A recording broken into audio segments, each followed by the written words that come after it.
भ्रष्टाचार की समस्या पर सबसे अच्छा निबंध कैसे लिखें, चलिए आपको बताते हैं। इसके लिए सबसे पहले रूपरेखा लिखेंगे और रूपरेखा में प्रस्तावना, भ्रष्टाचार का अर्थ, भारत में बढ़ता भ्रष्टाचार, भ्रष्टाचार के कारण, भ्रष्टाचार के प्रकार, दुष्प्रभाव, रोकने के उपाय और उपसंहार।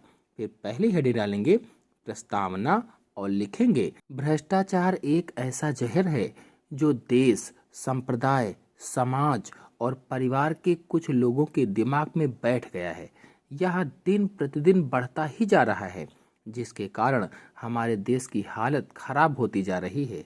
एक पद विशेष पर बैठे लोग अपने पद का फायदा उठाकर कालाबाजारी, गबन, रिश्वतखोरी इत्यादि कार्यों में लिप्त रहते हैं, जिसके कारण हमारे देश का प्रत्येक वर्ग भ्रष्टाचार से प्रभावित हो रहा है।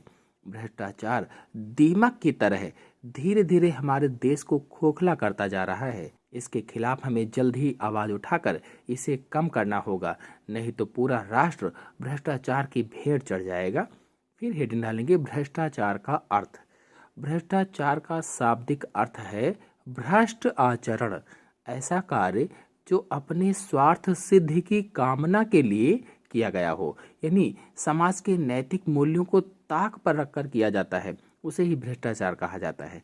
मतलब भ्रष्ट आचरण का अभिप्राय है ऐसा आचरण और क्रियाकलाप जो आदर्शों, मूल्यों, परंपराओं, संवैधानिक मान्यताओं और नियम व कानूनों के अनुरूप ना हो, उसे ही भ्रष्टाचार कहा जाता है। भारतीय संविधान, भारतीय मूल्यों और आदर्शों के साथ किया जाने वाला विश्वासघात ही भ्रष्ट आचरण होता है। तो भ्रष्टाचार का अर्थ समझ गए। फिर हेडिंग डालेंगे भारत में बढ़ता भ्रष्टाचार। भारत में भ्रष्टाचार की जड़ें इतनी अधिक गहरी हैं कि शायद ही ऐसा कोई क्षेत्र बचा हो जहां भ्रष्टाचार ना हो।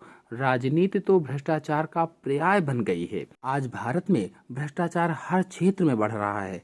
कालाबाजारी, अपने स्वार्थ के लिए चिकित्सा जैसे क्षेत्र में भी जानबूझकर गलत ऑपरेशन करके पैसे ऐंठना, हर काम पैसे लेकर करना, किसी भी सामान को सस्ता लाकर महंगा बेचना, चुनावी धांधली, घूस लेना, टैक्स चोरी करना, ब्लैकमेल करना, परीक्षा में नकल, परीक्षार्थी का गलत मूल्यांकन करना, हफ्ता वसूली, न्यायाधीशों द्वारा पक्षपातपूर्ण निर्णय, वोट के लिए पैसे और शराब बांटना, उच्च पद के लिए भाई भतीजावाद होना, यानी भाई भतीजे को ही नौकरी देना, पैसे लेकर रिपोर्ट छापना, नौकरी पाने के लिए ट्रांसफर, प्रमोशन, यानी नौकरी पाने से लेकर के ट्रांसफर, प्रमोशन, हर चीज में भ्रष्टाचार होता है। फिर हेडिंग डालेंगे भ्रष्टाचार के कारण, और पहला कारण है देश का लचीला कानून।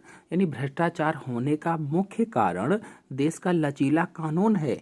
पैसे के दम पर ज्यादातर जो भ्रष्टाचारी होते हैं वो बाइज्जत बरी हो जाते हैं। अपराधी को दंड का भय ही नहीं रहता है क्योंकि वो बरी हो जाते हैं। फिर दूसरा पॉइंट है व्यक्ति का लोभी स्वभाव। लालच और असंतुष्टि एक ऐसा रोग होता है जो व्यक्ति को बहुत नीचे गिरने पर विवश कर देता है। व्यक्ति के दिमाग में सदैव अपने धन को बढ़ाने की इच्छा उत्पन्न होती रहती है और वो भ्रष्टाचार करता है। अगला पॉइंट है आदत। तो देश में व्याप्त भ्रष्टाचार की वजह से लोगों को भ्रष्टाचार की आदत पड़ गई है, वो इसलिए भ्रष्टाचार करने लगे हैं। फिर अगला है इच्छा। तो व्यक्ति के दृढ़ निश्चय कर लेने पर कोई भी कार्य कर पाना असंभव नहीं होता। वैसे ही भ्रष्टाचार होने का एक मुख्य कारण व्यक्ति की मनसा भी है, इच्छा भी है। फिर अगला है पॉइंट असंतोष। जब किसी चीज के अभाव के कारण कष्ट होता है तो वो भ्रष्ट आचरण के लिए विवश हो जाता है। तो असंतोष भी भ्रष्टाचार का एक प्रमुख कारण है। फिर हेडिंग डालेंगे भ्रष्टाचार के विभिन्न प्रकार, और पहला है रिश्वत की लेन देन। सरकारी काम करने के लिए कार्यालय में चपरासी से लेकर उच्च अधिकारी तक घूस लेते हैं, जबकि इस काम के लिए उन्हें सरकार से वेतन मिलता है, फिर भी घूस लेते हैं। इसी के साथ ही लोग अपना काम जल्दी करवाने के लिए भी उन्हें पैसे देते हैं। फिर अगला पॉइंट है चुनाव में धांधली। तो देश के राजनेताओं द्वारा चुनाव में सरे आम लोगों को पैसे बांटना, जमीन, अनेक उपहार देना, मादक पदार्थ बांटे जाते हैं।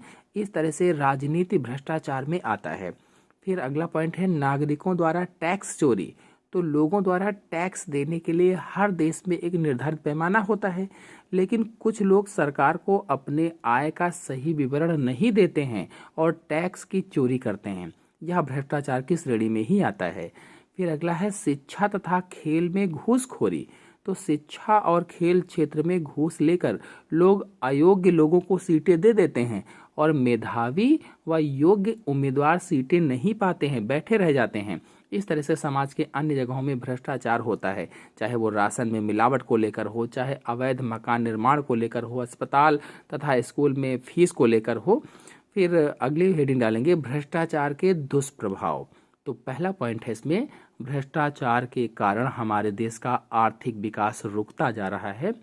दूसरा पॉइंट है, भ्रष्टाचार के कारण हमारा देश हर प्रकार के क्षेत्र में दूसरे देशों की तुलना में पिछड़ता जा रहा है। फिर अगला पॉइंट है, सरकार द्वारा बनाई गई योजनाओं का लाभ भ्रष्टाचार के कारण गरीबों तक नहीं पहुंच पाता है। नेक्स्ट, भ्रष्टाचार के कारण योग्य लोग घर में बैठे हैं और अयोग्य लोग अच्छे पदों पर विद्यमान हैं, अच्छे पदों को लिए नौकरी कर रहे हैं।